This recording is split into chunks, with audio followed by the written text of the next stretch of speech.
esta prueba, la del cierre. Cuadrando. Entró.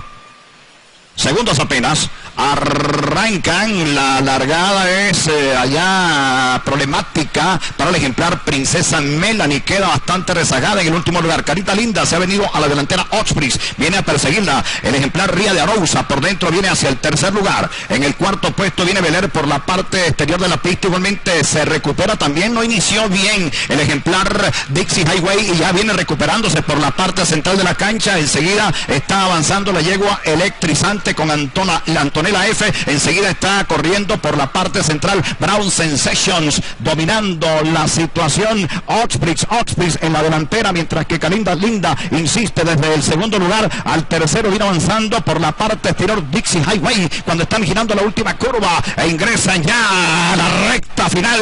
En plena recta final viene mejorando Carita Linda por la parte de Oxbridge, se defiende por el centro, viene Oxbridge, mientras tanto Carita Linda ataca por la parte exterior de la pista. En el tercer lugar viene Dixie Way, también trata Ría de Arousa de aproximarse por primera línea, pero es Carita Linda la que descuella y se viene a la delantera. Carita Linda está dominando la situación, cae al final Ría de Arousa por dentro, domina Carita Linda, a la cara de Ría de Arousa, domina Carita Linda, va a ganar Carita Linda, ganó Carita Linda, segunda Ría de Arousa. En el tercero Oxbridge, en el cuarto está entrando el ejemplar Dixie Highway. Para el quinto lugar Brown Sensation, luego electrizante.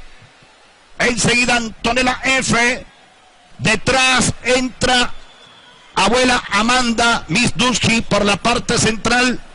En los últimos puestos los ejemplares Veler.